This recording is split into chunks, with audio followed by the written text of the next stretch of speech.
लग रहा हो।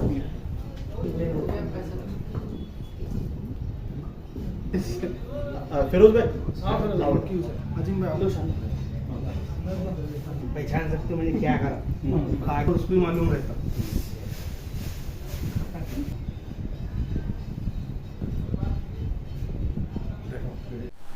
हाँ, मेरा नाम सलमान सलीम कुरैशी, मैं मरहूम सलीम कुरैशी का लड़का। जैसे कि आप जानते हैं कि शहर में कुछ दिनों पहले 2012 में जो मेरे वालिद साहब का मर्डर हुआ था, जिसमें शहर के कुछ गुंडे ने मर्डर किया था। तो उस केस में 2018 में सेशन कोर्ट में अल्हम्दुलिल्लाह हमारे को इंसाफ दिया था, जिसमें 11 में से 8 आरोपियों को उम्र कैद की सज़ा हुई थी। वही उन्होंने चैलेंज करे भी 2024 में रिसेंटली, जो कि कल डिसीजन आया और कल भी अल्हम्दुलिल्लाह इंसाफ की जीत हुई। उसमें 8 आरोपी को वापस से रिटेन कंफर्म हुई, 8 उम्र कैद की सज़ा हुई। मैं सभी वकीलों को और ख़ास करके घायल साहब, पलाट साहब, अजीम भाई, खुद साहब और हमारे पूरे अपने पुलिस प्रशासन और न्यायालय को हमारे एसक्यू फैमिली की तरफ से शुक्रिया अदा करता हूँ दिल से। साल 2012 में रॉक्सी टॉकीज के मालिक और एक्स कॉर्पोरेटर औरंगाबाद के सलीम कुरैशी साहब का आसिफिया कॉलोनी में से रात के 12 बजे से 1 बजे के दरमियान अपहरण किया गया था। उसके खिलाफ उनके सगे भाई ने बेगमपुरा पुलिस स्टेशन में उसकी फरियाद जब रजिस्टर की थी, तो वो हिसाब से जब criminal law set into motion हुआ तो इन्वेस्टिगेशन चालू हुआ। सवेरे 7 साढ़े 7 को जहां से उनको आखिरी बार देखा गया था, वहां पे उनका जो वो डेली जो चश्मा यूज करते थे वो चश्मा गिरे हुआ मिला। उसके बाद में पुलिस ऑफिसर्स ने एक टीम फॉर्म करके पूरा कंप्लीट केस का इन्वेस्टिगेशन करने के बाद 10 तारीख को पुलिस ने इसमें कुछ इंपॉर्टेंट अक्यूज जो है, जिसमें से मेन अक्यूज इमरान मेहंदी, इसको अरेस्ट किया। वो करने के बाद 11 तारीख को इमरान मेहंदी ने सलीम कुरैशी साहब का ब्रूटली मर्डर करके उनकी डेड बॉडी जो है वो कासमबरी दरगाह शिवार के पास एक डोंगर के वहां पे पूर के रखी थी। तो वो डेड बॉडी वहां से निकालने के बाद ये डीएनए वगैरह सब मैच होके ये फाइनली पता चला कि वो सलीम कुरैशी साहब की डेड बॉडी थी। तो उसके बाद में वही इन्वेस्टिगेशन के दरमियान इमरान मेहंदी और उसके साथीदारों ने कुछ अलग इसी तरह के ऑफेंसेस किए। ये भी बातें सामने आने के बाद तत्कालीन जो पुलिस कमिश्नर साहब थे, उन्होंने इमरान मेहंदी और उसके गैंग के जो कोई मेंबर्स थे वो सभी लोगों के खिलाफ Maharashtra control of organised crime act जो है इसके खिलाफ का एक प्रपोजल बनाया और वो प्रपोजल के हिसाब से मकोका एक्ट के हिसाब से भी उनके खिलाफ चार्जशीट फाइल हुई। तो वो 2018 में स्पेशल कोर्ट मकोका औरंगाबाद जो था, उन्होंने टोटल 11 अक्यूज पर्संस जो थे उसमें से 3 लोगों को एक्विट किया था, छोड़ दिया था, बाइज्जत बरी किया था और 8 लोगों के खिलाफ नीचे के कोर्ट ने, स्पेशल कोर्ट ने कन्विक्शन दिया था, उनको लाइफ इंप्रिजनमेंट की जन्मठेप की सजा सुनाई। उसके खिलाफ 8 ही के 8 ही आरोपी लोगों ने जिनको सजा सुनाई गई थी, उन्होंने बंबई उच्च न्यायालय के औरंगाबाद खंडपीठ में अपील दाखिल किया था और वो अपील में उनका ये कहना आ रहा था कि भाई डायरेक्ट एविडेंस जिसको बोलते कि हमने ही सलीम कुरैशी साहब को किडनैप किए, हमने ही उनको उनका मर्डर किए या फिर हमारी उनसे कोई स्ट्रांग दुश्मनी थी, ऐसा कोई भी स्ट्रांग एविडेंस जो स्पेशल कोर्ट के सामने आया हुआ नहीं है। फिर भी सस्पिशियस ग्राउंड पे सेशंस कोर्ट ने जो है वो हमको सजा सुनाई वाली है, इसलिए हमारा अपील मंजूर करके हमको बाइज्जत बरी करना। तो ऐसा उनका एक अपील था। तो ये 8 ही लोगों के 8 अलग अलग सेपरेट अपील्स थे।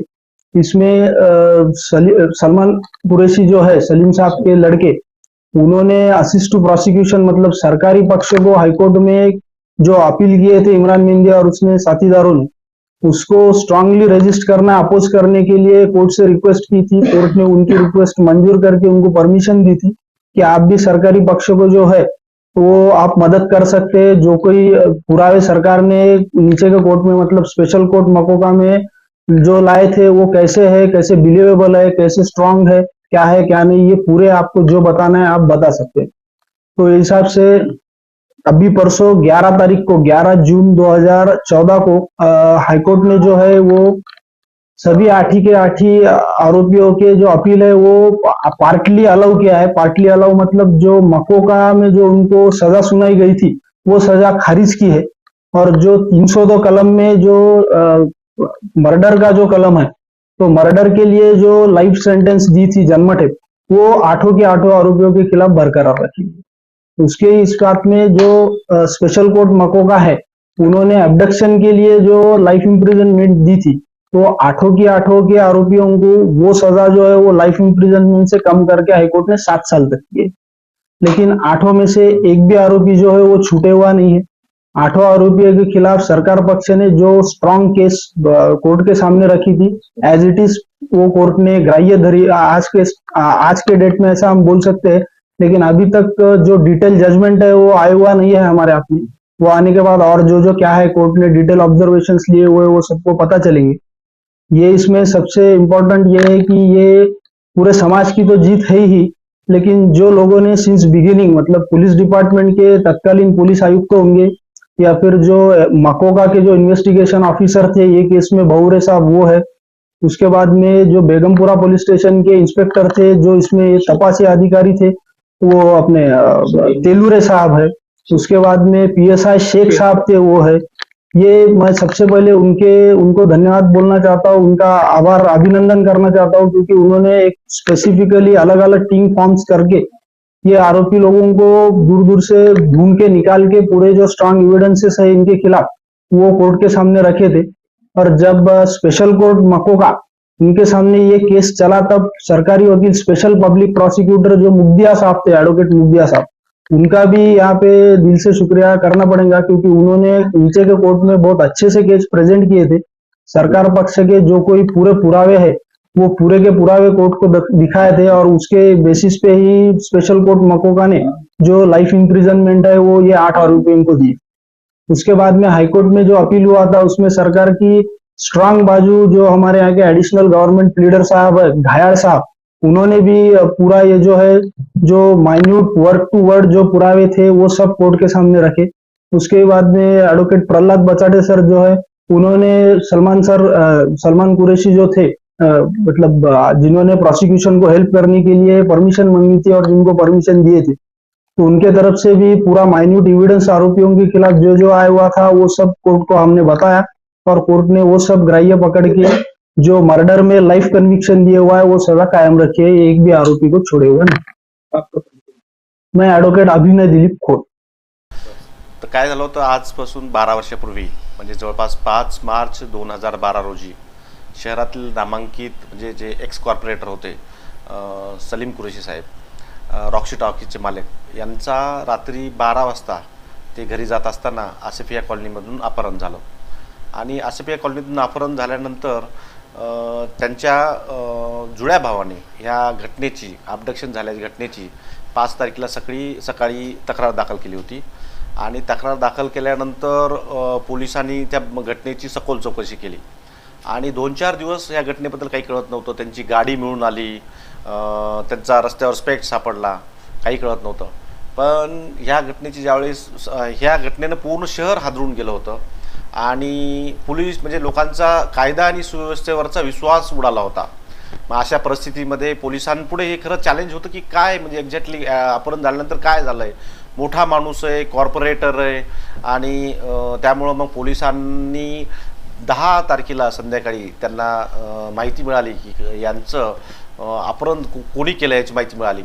मग याच्यामध्ये 7-8 लोकांना 10 तारखेला अरेस्ट करण्यात आली. अरेस्ट केल्यानंतर याच्यातला जो मुख्य आरोपी, त्यांनी 11 मार्च 2012 रोजी सांगितलं किंवा मी सांगतो की काय झालं आहे म्हणून. आणि त्याच्याप्रमाणे त्या मुख्य आरोपीने इम्रान मेहदीनं घटनास्थळी नेऊन ही डेड बॉडी सलीम कुरेशी साहेबांची काढून दिली. आणि काढून दिल्यानंतर त्याचा पंचनामा झाला, पुरावा गोळा केला. आणि ह्या सगळ्या गोष्टीची चौकशी करत असताना पोलिसांना थोडं असं निदर्शनास आलं की ही एवढीच घटना नाही आहे की ह्या आरोपींनी केली, की याच्या व्यतिरिक्तही गुन्हे केले. तर म्हणून पोलिसांनी ह्याच्यामध्ये ऑफेन्समध्ये मोखा ॲक्ट लावला, म्हणजे Maharashtra control of organise crime act लावला. आणि त्या अंतर्गत चार्जशीट फाईल झालं. चार्जशीट फाईल झाल्यानंतर कोर्टामध्ये केस दाखल झाली. ज्यावेळेस पुरावे देत होते जर सरकारी पक्षातर्फे, तर मोठं चॅलेंज होतं, कारण लोक समोर येत नव्हती. इवन त्या ट्रायल दरम्यान पण 1-2 गुन्हे रजिस्टर झाले की त्याच्यातले जे पुरावे म्हणजे जे साक्षीदार आहेत यांना ह्याचा करायचा प्रयत्न करण्यात आला, पण सगळ्या पुराव्यानंतर पोलिसांच्या अथक परिश्रमानंतर ट्रायल कोर्टाला हे असं जाणवलं की हा ऑर्गनाइज क्राईम आहे आणि हा ऑर्गनाइज क्राईम असल्यामुळं हा इम्रान मेहंदी व इतर साथीदारांनी हा खून केला आहे, म्हणून यांना मोका ॲक्ट खाली सजा झाली. त्याच्यानंतर म्हणजे इंडियन पिनल कोड भारतीय दंडसंहिता ह्याच्या खाली पण पनिशमेंट झाली, लाईफ इम्प्रिझनमेंट झाली. लाईफ इम्प्रिझनमेंट झाली. 11 जणांच्या विरोधामध्ये हा गुन्हा होता. त्याच्यातल्या 3 लोकांना पुराव्याअभावी खालच्या कोर्टाने सोडवलं, पण त्याच्यातल्या एका जणाच्या विरोधात पुरावा होता, पण थोडं 8 लोकांना सजा झाल्यानंतर 8 लोकांनी अपील केलं. अपील केल्यानंतर हायकोर्टामध्ये ह्या प्रकरणाची मार्च महिन्यापासून सुनावणी झाली आणि हे या प्रकरणामध्ये जवळपास 61 साक्षीदार हे केले होते. 5-7 हजार पानाचं चार्जशीट होतं. यांनी इतर गुन्ह्यामध्ये केलेलं कशा प्रकारे गुन्हे केले याचे पण पुरावे होते. पण ज्यावेळेस माननीय हायकोर्टापुढे हे प्रकरण चाललं त्यावेळेस प्रत्येक म्हणजे कायद्याच्या प्रत्येक बारीक सारीक गोष्टीचा सरकारी पक्षाला दाखवून द्यावं लागली. कारण कायदा कसं म्हणतो की कायदा म्हणतो की एखाद्या वेळेस 100 म्हणजे गुन्हेगार सुटले तरी चालतील, पण एक गुन्हेगाराला सजा झाली नाही पाहिजे. म्हणून सरकारी पक्षाला आणि इवन कंप्लेनंट पुढे चॅलेंज होतं की हा सगळं म्हणजे खाली जी कोर्टाने दिली त्या सजा कायम राहिली पाहिजे. हा 1.5 महिन्यानंतर अथक प्रचारानंतर पण कोर्टाला हे लक्षात आलं, हे सगळे जे पुरावे आहेत ह्या पुराव्यामध्ये, कारण ह्याच्यामध्ये हे जी घटना घडली याला डायरेक्ट एव्हिडन्स नव्हता, म्हणजे कोणी पाहिलं नव्हतं, आय विटनेस नव्हता. ज्यावेळेस कुठल्याही ऑफेन्समध्ये आय विटनेस नसतो त्यावेळेस सगळ्यात कठीण असतं की ते कोर्टापुढे कसं हे करायचं, कारण मग त्याला सर्कमस्टन्सेस सगळे दाखवून द्यावं लागतात की ह्या सर्कमस्टन्सेसमुळं त्या आरोपीने हा गुन्हा केला आहे. आणि ज्यावेळेस क्रिमिनल ट्रायल चालते तर त्याच्यामध्ये एक कन्सेप्ट आहे लिगलमध्ये की अक्यूज मस्ट बी प्रूव्ड, म्हणजे guilt of the accused must be proved beyond doubt. पण अक्यूजला थोडा बेनिफिट असतो अपिलामध्ये की त्याला फक्त एक संशय निर्माण करायचा असतो की नाही हा नव्हता, त्याच्यामध्ये ह्या घटना कोणी पाहिली नाही आहे, त्याच्यात आय विटनेस नाही आहे, म्हणजे त्याच्यामध्ये पण सगळा पुरावा एकत्रित पाहिला. आणि हे सगळा पुरावा पाहिल्यानंतरही, कारण हायकोर्ट थोडं लिबरल असतं, हायकोर्ट सुप्रीम कोर्ट हे लिबरल असतं, कारण लिबर्टी म्हणजे जी माणसाची लिबर्टी हा फंडामेंटल राईट आहे हा थोडा जरा जास्त प्रकारे पाहिला जातो. पण सरकारी पक्षाने तक्रारदारांच्या वतीने तक्रारदारांकडनं जो इंटरेस्ट घेतला आणि सुप्रीम कोर्टाचे जे आजपर्यंत झालेले जजमेंट आहेत दाखवले, त्याच्यामध्ये एक जजमेंट दाखवलं गेलं की अशाच प्रकारचं एक नगरमध्ये पण झालं होतं, हायकोर्टाने सोडलं होतं. सुप्रीम कोर्टानं सांगितलं की बा तुम्ही सगळे पुरावे एकत्रित बघा आणि त्या एकत्रित पाहिल्यानंतर तुम्हाला काय वाटतं. पण सगळे पुरावे पाहिल्यानंतर एकत्रित कोर्टानं सांगितलं की नाही, हा गुन्हा या लोकांनीच केला आहे आणि जर ह्या गुन्ह्यातल्या जर आरोपीला जर असं सोडलं तर कायदा आणि सुव्यवस्थेचा प्रश्न निर्माण होईल. म्हणून जो आज निर्णय दिला आहे हा निर्णय म्हणजे फक्त कंप्लेनंटसाठी नाही आहे, हा समाजासाठी आहे आणि समाजामध्ये लॉ अँड ऑर्डर हे मेंटेन व्हायला पाहिजे याच्यासाठी आहे. अदरवाईज जर क्रिमिनल जर असं गुन्हा करून जर सुटून जातील मग लॉ अँड ऑर्डरचा प्रश्न निर्माण होईल. त्यामुळं हा विजय खरा म्हणजे कंप्लेनंट किंवा सरकारी पक्षाचा नाही आहे, हा समाजाचा विजय आहे. म्हणून अशा प्रकारात अशा गुन्हेगारांना सजा होणं एक कायद्यासाठीही महत्त्वाचं आहे. किती लोकांना ह्याच्यात 11 आरोपी होते. 11 आरोपीमध्ये 8 आरोपींना खालच्या कोर्टानं सजा दिली होती. त्या 8 आरोपींना अपील केलं होतं, पण थोडा विषय असा झाला की त्या 3 आरोपीच्या सरकारतर्फे किंवा तक्रारदारातर्फे त्याच वेळेत अपील दाखल झालं नव्हतं. आम्ही ज्यावेळेस हा सगळं पाहिलं की या पुराव्यामध्ये एक माणसाच्या विरोधात आणखी पुरावे आहेत त्याच्यामध्ये म्हणजे ज्यावेळेस मोका ॲक्ट खाली याची इन्व्हेस्टिगेशन झालं त्यात काही कन्फेशनल स्टेटमेंटमध्ये एका जणाचं नाव होतं. आम्ही तो प्रयत्न केला, कारण तो प्रयत्न करण्यालाही आम्हाला 2018 सालचं खालचं कोर्टाचे ऑर्डर आहे. 2024 साली सुनावणी झाली होती मार्च महिन्यात.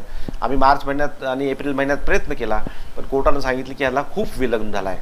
पण त्याच्याबद्दल पुढे काय कारवाई करायची हे थोडा काय म्हणजे ही ऑर्डर आल्यानंतर पुढील कारवाई करण्यात येईल. ते ॲक्च्युली खाली खटला हा 2018 साली त्याचं जजमेंट आलं त्यावेळेस हा, कारण 69 याच्यामध्ये 61 साक्षीदार तपासले होते आणि तिथं म्हणजे तिथं हा 2-3 वर्ष सारखा चालला. पण हायकोर्टात ज्यावेळेस सगळं रेडी मटेरियल असतं त्यावेळेस दररोज हायकोर्टानं 2.5 महिना या मॅटरची दररोज डेली म्हणजे जवळपास मॅरेथॉन हिअरिंग घेतली आणि सगळ्या म्हणजे प्रो आणि कॉन्स असं म्हणतो आपण सगळ्या बाबीचा अभ्यास हायकोर्टाने केला. आणि सगळं नाही ह्या आता आपण हिस्ट्री सांगा कसं होतं की आम्ही ह्या प्रकरणामध्ये त्यांची हिस्ट्री आर्ग्यू करायचा प्रयत्न केला. पण कोर्टाने ह्या प्रकरणामध्ये हिस्ट्री न पाहता ह्याच्यातल्या पुराव्याधारित जजमेंट दिलं आहे. पण त्यांची हिस्ट्री ह्या ज्या इन्व्हेस्टिगेशनमध्ये जे दिसून आली त्याच्यामध्ये बरेच एक म्हात्रे नावाचे एक पोलीसमध्ये कर्मचारी होते, ते ड्रायव्हर होते त्यावेळेसच्या कमिशनर ऑफ पोलीसचे, त्यांच्या मिसेसचा त्यांच्या मुलाबद्दल तक्रार आहे, तसा पुरावा आहे. पण काय होतं की इंडिपेंडेंटली प्रत्येक केस प्रूव्ह करावं लागते आणि बऱ्याच कंप्लेंट होत्या. इवन मोका ज्यावेळेस लावला त्यावेळेस बऱ्याच चार्जशीट म्हणजे अगोदर केलेले गुन्हे नंतर केलेले गुन्हे त्याच्यात 302चे गुन्हे त्याचं नमूद केलं होतं. त्याच्यामुळं तो मोका लागला ॲक्च्युली. पण ही केस चालवत असताना दुसरा पुरावा न गृहीत धरता म्हणजे त्याचं बॅकग्राऊंड इंडिपेंडेंटली कोर्टाने ह्या याच्यातला पुरावा पाहिला आणि खालच्या कोर्टाने दिलेली सजा कायम ठेवली. आपलं नाव ह्या प्रकरणामध्ये सरकारी पक्षातर्फे घायाळ साहेब म्हणून आहेत अतिरिक्त सरकारी वकील त्यांनी काम पाहिलं. त्याच्यासोबत मी तक्रारदारासाठी मी ॲडव्होकेट प्रल्हाद बजाटे, अभिनय खोत आणि आमचे मित्र ॲडव्होकेट अजिम कुरेशी साहेबांनी काम पाहिलं.